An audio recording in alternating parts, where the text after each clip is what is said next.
I'm gonna cut right to the chase here. Spelunky 2 just came out. Spelunky 2 just came out. I've been playing a decent amount of it. Matt, Rorie, you have been playing less than I have, but yet you were still further in the game than me.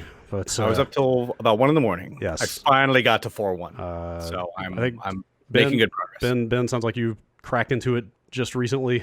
Yeah, it dropped at 8 a.m. So I got a good hour and a half in this morning. Anybody else? Anybody else fired up? Yeah, I'm Spelunky curious this time. Yeah. Matt, Rorie, you are by far the number one Spelunkster of the crew here. In Matt Rorie's own words, he is, quote, the most accomplished Spelunky player. Hey. I realized after I said that I probably should have said I probably have the most experience in Spelunky, which is probably true as well. But I would say most accomplished is also true. If you got it, honestly, if you got it, flaunt it, man. I'm not going to hold it against you. I'm not good at all games, but I'm pretty good at the ones I'm really good at. So I've been really enjoying Spelunky 2. I mean, like we sent you that review code. I don't know what time it was yesterday, mid-morning, let's say. And by I don't know 2 p.m. or something, you slacked me a screenshot of redacted.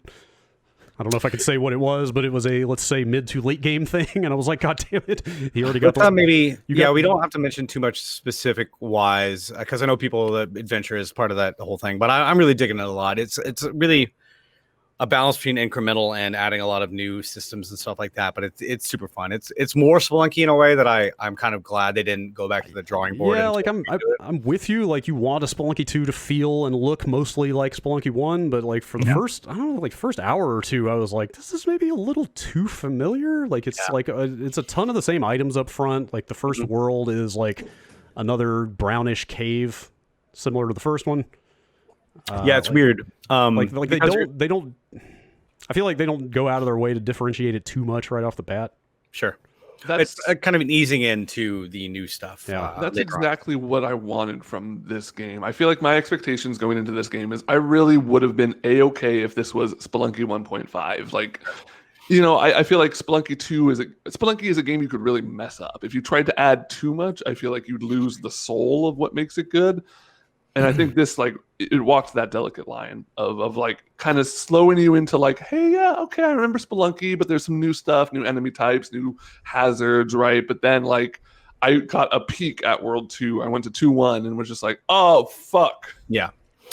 So one of the big things that I think we can, it's not a huge spoiler, but one of the things they've added is as the further down you go, the more you have options to go between different kinds of worlds. At the end of 1.4, you have the choice to go between jungle or this volcano kind of world. And I would say the jungle feels more difficult than the jungle in Spelunky 1. The volcano world is kind of new. It kind of combines hell and a more mechanical kind of thing. But that has a lot of new challenges too. And I'm sure the farther down you go, because the weird thing is, I think it might kind of branch out and then come back in for boss fights and then go back out. But it's a kind of I haven't gotten super far past the first big boss fight, so it's really neat. It's got a lot of callbacks to the first game. It's not going to be you're going to see a lot of the same enemies, a lot of the same characters, a lot of the same bosses. I have a feeling, but it took a couple hours to click, but I'm right back in it. I'm really having a good time. I think it's really. I haven't dived far enough to have a final opinion. Obviously, I've only played it for 5 or 6 hours, but it seems really good. I was impressed that reviews came out yesterday. Honestly, I was like, "Huh, man, people really got through this game fast." Or got it way earlier. Well, I think some people had access to a build of it for a while, but Spelunky 2 is for sure harder than Spelunky 1. You think so? Yeah. That was my first impression, but then I was like, maybe I just haven't played Spelunky for too long, and/or I'm bad at it. But even in that first world, okay, one of the big, just straight up, if you put them next to each other, changes of the first world is, so the first game had those totems, which had spikes come out. And those would really fuck you up. In this one, they have little kind of almost boxing gloves that pop out and will just knock you back. When I first saw that, I'm like, oh, cool. They put that in there so they can make it a little easier so you die a little less on World 1. But those things are almost more sinister than the spike things. Oh, no. They can push things into you as well. Yeah, anything can trigger those, not just you. Anything that goes near them will immediately trigger them. And the fucking moles, holy shit. Yeah, the moles are really The moles are... So when I said it doesn't differentiate itself up front, the enemies are the one exception to that. The one way that it immediately comes out of the gate with a bunch of new stuff is the way in which it can kill you. The moles pop out. They can pop out of any dirt. I guess they can't They can't go over wood or they can't stone. go over like wood and stone. They can't cross gaps unless they come out and jump. Yeah. But any like contiguous dirt that they're in, they can just pop out anywhere, and like that fucks you so many times. It can be. You really have to. What I've learned over the course of playing is that the lock-in kind of attention, you really do have to keep your eyes. I mean, obviously, if this game can kill you at any moment, at any time. Yeah. I had a caveman riding a fire-breathing animal in World like 2-3 just come up from off screen and kill me in like one hit. That's like a great escalation of the new stuff it has, because like the turkeys that you can ride show up in World 1, and like it's not even immediately apparent you can ride them until you figure it out. And then as soon as you get to World 2, it's like, fuck, now the enemies can ride those things too. Yeah. And I bought one of the, I think it was like a Wendigo or something. I bought a mount from the shop and I hopped on it and I'm like, oh, cool. Like I can ride around. I hit a button. It like shot a little shockwave out of its mouth. I'm like, okay, it has a weapon. I hit another button and I just teleported into a wall and died. Wait, inside the wall? Yes. Wow. Yeah, it's still dangerous. The vehicle system is going to be one of the really interesting things because you can ride those around. They'll protect you from damage. They'll have some special abilities, but I'm really curious to see if they're going to be. Every new thing is going to be tied into a secret at some point. Yeah. Like the new way you can summon ghosts in the middle of a level, that's going to be tied to secrets, I'm sure. The Eye of Wajat's still in there in the first world. I really want to try and unlock the black market, which is always my favorite part of the first game. I hope that's in there too. I'm really curious about the whatever the Yama adjacent quest is, because I'm sure you're gonna have to do things in each world. So you were saying something. We streamed a good bit of this yesterday, and you said something that kind of blew my mind, which is that the levels are numbered the same way. It's like worlds are sets of 4 levels. It's 1, 1, 1, 2, and then 2, 1. I just kind of assumed, because everything else is so familiar, that it would be the exact same structure as the first one, like 4 worlds and then you're done, and like a secret Yama-esque boss or whatever. Yeah. And then you said something like you assume the game is actually way longer and way more worlds in sequence, which like I don't have any kind of I've looked into it. I haven't read a wiki, but I the way that you go into the first cave and it has the infinity symbol. Yeah. I'm really assuming there's some kind of infinite run thing. That seems conspicuous to me, that they start with, instead of the ring of snakes at the beginning, it's an infinity symbol, and it's got to mean something. The first major boss is in I'll go and say, if you're really avoiding spoilers, you might not want to hear this part, but the first major boss is in 3-1. You kind of come into him. That's a new thing for this game. I've never seen him at the beginning of a world before. But then, so I'm assuming that there's probably, I don't know. It's weird to have a big mini boss like this. Even 1-4 has a mini boss in it, which we showed a bunch yesterday, kind of permanently there.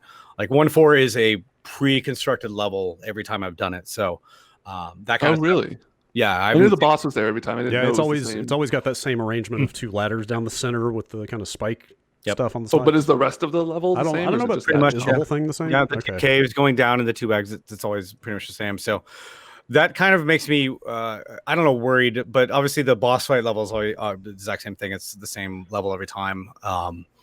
So it's going to be interesting to see. I mean, that's not any different than Spelunky 1. Like, Olmec and Yama were the same level every time and Spelunky 1. But it's curious to see them going back and doing like 1-4 as a static level compared to, the roguelike elements will kill you no matter what in every other level. But it's kind of interesting to see them craft a little bit more custom kind of levels this way. I feel like you have to be way more vigilant than before. Like, the arrow shooting, you always have to look below you before you jump down to make sure you're not going to get shot with one of the arrow things. I feel like there's like so many more things like that, like the moles, for example, or the yellow rolling lizards are, I think, just as bad as the moles, basically. And like you have to watch your positioning so much when those things are around. I think one of the things that is frustrating a little bit is that the new color palette kind of lets some of those elements fade into the background. Like the spike traps in the jungle are very kind of covered in grass, and they're inside grassy, usually inside grassy stuff, and it's very difficult to make out if you're going fast. I wonder if that was a conscious decision to try and force people to slow down a little bit. Like World 1 has a bunch of that stuff. There are like pieces of fabric hanging down from the ceilings. Have you seen those? And there can be like enemies and stuff hiding behind those that'll totally screw you. Even the sideways spike traps feel like they're more muted and blended into the background in this one. So I think it's very much kind of one of the difficulty things. I wonder if when people who are colorblind get into it, I didn't see any colorblind settings in the game. I'm curious if people have hard time differentiating colors, will have a really hard time with this, because it's pretty much it's kind of like a softer, like more pastel-y kind of color palette. So it's neat. It looks really good. The new visual effects on things like bombs and the jetpacks and everything like that are good little flary kind of visual effects. But also I've seen some really significant FPS slowdowns on lava and things like that. Really? There's got some weird stuttering in the PS4 version a little bit. Yeah, like I had a lava pit in the volcano world blow up, and I survived it. But then the rest of the level was like 5 FPS or less. Or something like that. Whoa! Wow, that sounds like I think the physics. I think the physics on the fluid stuff are probably dragging it down a little bit in that sense. I mean, that's not. Are you on a regular? Are you on a regular PS4? Yeah. Oh, yeah, I don't have a Pro. I wonder that might have something to do with it. Maybe. I like that they opted to just get rid of the old HUD in favor for what they called the Pro HUD. Yeah. It looks it's a lot cleaner. Yeah. It just kind of condenses and has like your like bomb and rope count in the all with the health info and stuff. They have a ton of like HUD accessibility options. You can increase, decrease sizes of text of HUDs. You can like do some stuff where it turns like room mood off, which will be like sometimes you walk in a room and it'll say like for the boss one, it'll say like you hear the beat of drums. Yeah. It'll turn off the goat. You can turn off the ghost alerts. You can like kind of. It looks like there's some stuff in there to kind of like make it harder, like how you could turn off portions of like the HUD in God of War. Yeah, if you want that kind of cleaner look. Yeah, you can turn it off entirely too. I think it's got a lot of customization around the HUD and stuff like that. I should say I didn't look very in depth for colorblind stuff. It could be there that I just skipped over, but it might be something that they've implemented already. I didn't look super hard, so I don't want to say that as an authoritative kind of thing. I didn't see any of that stuff, but any idea what the room feel that's like your voice echoes in here or something like that? Do you know what that is? Yeah, there's I did get that room, and I forget what the payoff was, but there's a bunch of them so far, a bunch of new ones too. Yeah. There's a lot of stuff that I speaking of, like, I found a digger bot thing in one of the worlds that I haven't figured out how to activate yet. There's a bunch of stuff that I see. I'm not sure how to interact with it yet. It took me a while to even figure out the turkey. So part of the fun of this game, I got into Spelunky 1 way late. Like I didn't play it until obviously it was on the web as a web game well before it came out to anything else. But by the time I started playing Spelunky, I knew people had uncovered every secret in the game. This time around, it's going to be a lot of fun just to try to figure stuff out. And once I feel like I've gotten enough progress, I'll look up the wiki, kind of real crazy stuff, because they were finding the secrets in Spelunky years after it came out. So yeah, I'm already getting into that Dark Souls mood of like, I just want to talk to people playing this game and like swap crazy secrets. There's like people popping off stuff in the chat right now that I hadn't thought about. It's kind of cool. It's gonna be fun. Yeah. My initial impression was kind of like this, like you said, this is kind of just more Spelunky. But then as I'm getting into it and realizing the depth, I really think this is going to be a strong contender for my game of the year. I'll say that. I have to say I had a lot of fun on that stream, having you school me on ways to kill the shopkeeper safely. I honestly, that trick with the rope outside the thing was somebody told me at one of my last streams. I did one with Will Smith a month or two ago. We beat Yama as co-op. Did you remember the times I beat Yama on stream? How many times, Matthew? 3 times, I think so. Wow, 3 times. I'm allowed to brag about some things because I do so much other stuff wrong. I knew someone in the games press that was so good at that game that he would like.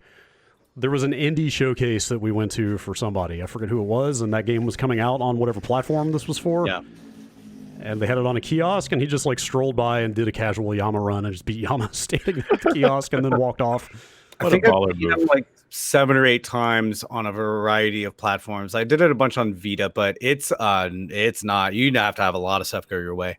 And I'm really curious to see what the extra challenging stuff in this game is, because it's already a notch up in difficulty. It feels like you can really, I mean, obviously you can die at any time in Spelunky 1, but it does feel like it's a notch up in terms of death. I noticed a distinct increase in ability just over the few hours that I played yesterday. Like I was definitely getting a lot better. So it is something you can train yourself for if you work at it. Yeah. We had a lot of questions yesterday about whether people should play Spelunky 1. If they haven't played either one, which would you choose? Like, go straight to Spelunky 2. Like, you're not gonna. Yeah. There's similar enough games that you're not gonna really. I don't think you're gonna miss anything out by not playing Spelunky 1. But you'll get in on that kind of first swell of everyone discovering everything. Yes. Now is the fun time to be playing a game like this because everybody's talking about it. And I'm kind of shocked that it's only $20. I'm really happy it is. I mean, it's only $20. It's only on PS4 for now. Steam in a couple weeks. And as we said yesterday, he hasn't announced. Derek, you hasn't announced any other platforms, but I'm sure that's part of his Sony exclusivity window. It has to be coming to everything. I would be if it's not played it on my Vita. Yeah, if they put it on Vita, I'd be there. That's the biggest thing for me about Switch. Don't you? Yeah, Switch is going to be great, but play it on the Switch. Are you saying you would actually opt for a Vita version over the Switch? Oh God, no! Oh no! Good Lord, What? Bradley. The weird thing about the PS4 version is that I don't like the analog stick on it for these kind of games. I usually play analog stick on the Vita, Wait, so really? I switched over to D-pad last D-pad night. is the only way to go. I don't live. There's no analog movement. Yeah. So you just kind of wiggle. Well, that's been a big thing for me, like the last day, like having to adjust to D-pad stuff. I feel like I was getting it pretty well last night. So yeah, it seems like a great game. Yeah. It's more Spelunky in ways that I really was hoping that it would be. Yeah. And I think there's a lot more stuff to come. So I think getting the power pack on that stream yesterday was like the moment that neat. it really opened up for me. Have you guys gotten that thing? It's one of the backpacks. Like you can't How you get this? Yeah, you can't use like say the jetpack for example. Anything that goes on your back, this replaces that. But it modifies literally any weapon that you can pick up. Yeah, so you were just dumping with the shotgun. Right. So like I had the shotgun. I had the shotgun when I put it on, and that makes the shotgun the refire rate like twice as fast and way less kickback. So you can just like dump with the shotgun. And then we dropped a bomb, and the bomb is like twice as big with like the explosion like way bigger. And then I put the shotgun down at one point, and I was like, oh shit, my whip is a fire whip now. It's like every possible weapon you can get your hands on is modified by that. Cool. Yeah, and there are definitely some items, like I know they said there's like a cloning gun, a flamethrower, which I haven't seen yet. So I assume there's going to be more stuff unlocking as you go down. I wonder if as farther down you go, the more stuff can unlock in the earlier levels. That might be fun too. But it seems like they've added a bunch of stuff. The weird thing about the backpacks now, that they can all blow up. If you drop a bomb near them. Right. Yeah, they can blow up now. If you shoot them, they blow up. You had me do the shield trick to mash the shopkeeper into the wall, except there happened to be a jetpack also between me and the wall, and that was the end of my run. That shield stuff is really interesting too. Like I was running around with it. It'll deflect bullets. It'll push most enemies back, and you can smash them into walls. But it'll also crush every gold piece that you run over. So there's all a series of drawbacks and positives. So awful lot of risk reward like that. The ghost jar. Yeah. The ghost jar thing is really fun. That's going to tie into a lot of secrets, I bet. I think so. Yeah, I have a feeling it's going to be a tie to a lot of weird stuff, like with the Kali sacrifice table and everything like that. The ghost jar it's basically a jar that looks like people are asking in the chat. Like it's got the ghost face on it, and it has a high value gem in it if you break it. But the second it breaks, the ghost spawns. Yeah, it's technically it's called a curse jar. Whatever it is. Yeah, but like so you ghost face bring it to the end. So yeah, intact. Yes. That's you can bring it back to the end and get the diamond out. You can also throw it at things to curse them, which I did. I didn't know that. But does that still spawn the ghost? Yes, as soon as it breaks. But you can throw it at like the damsel. Like I threw it at the dog, and he turned gray, and I didn't notice anything different with that. But I have a guarantee you're going to be throwing that shit at things and then using those things in different ways. Like maybe it curses weapons. I don't know. I'm interesting. Sure, there's a whole weird set of interactions there. So because that thing's in almost every level that I've played. Yeah, it's all over the place for sure. Yeah, they seem to be doing a decent amount with the in and out of doorways into little sub-level type stuff. Yeah, like that's an interesting like structural change. Yeah, kind of like the Fez thing where you're going to different parts of the world that you can't necessarily see from where you are. The Eye of Wajad is hidden in a cave now. I ran into a very long cave mini game in the Volcano World, I think, last night. The Moon Challenge, where you're stuck in one of those things for a long time. I won't go into it too much, but a lot of cool new shop interactions too. You can gamble now on dice. Yeah. You can throw dice around to try to win a prize. You can find the turkeys for the guy. There's a pet shop. Yes. There's all kind of merchant Wait, stuff. What? You can pet shop? You can buy pets? Yeah. I bought that Wendigo that teleported me into the wall. Oh, what the fuck? Yeah. Wow. If you go down, I've never seen him in World 1. I think I've only seen him in World 2. I got one in World 1. Wow, okay. There are a bunch of Yangs around, so. Yes, Yang is all over the place looking for turkeys. Just don't show him any dead turkeys. No, he does not like that. He really doesn't like that. He will shoot you with the crossbow. Yes.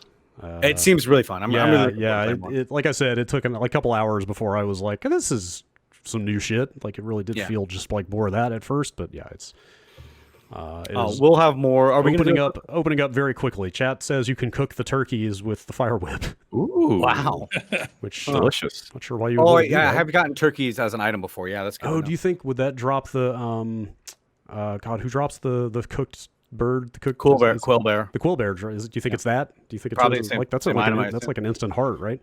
And then you bring cooked turkey to Yang. What does he do? I wonder. God, then there's usually 3 turkeys per level. Does that mean if you roll up with a fire whip, you can get 3 extra hearts? That seems crazy. Maybe. That you'd have to find that power pack first. I have not seen that super often. Okay. All right. Well, you guys just finish up the show. I'm gonna go play some. We're gonna do this turkey tech this week, right? Yeah, we were still talking about doing like an official quick look, although we covered so much in that stream yesterday that I want to see how the online plays though. Yeah, we tried the online yesterday and it was real rough.